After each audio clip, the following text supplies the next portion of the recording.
আর নাম মোহাম্মদ আনিসুর রহমান। আমি ওমান প্রবাসী।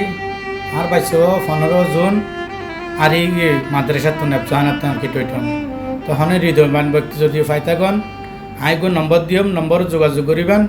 কারণ আর বউ পাইছে আর তো একটা খিচি শান্তি নলার বিদেশ বাড়ি কিও যদি ফাইতাগন আর নম্বর যোগাযোগ করিবেন। তো এইবার পরিষ্কার করা যাব। আর বেশি টেনশন আছি আর তুই বিদেশ বাড়ি ভালো নলার তাই আর বাড়ি হলো রাজাহারি লামজানপাড়া 4 নম্বর ওয়ার্ড। আর বাড়ির না বললেও সাবুদ্দিনে ওর বাড়ি হয়। আর বাবার না বললেও মৃত্যু জাবু আলম। আসসালামু আলাইকুম রহমতুল্লাহ বরকাতুহু।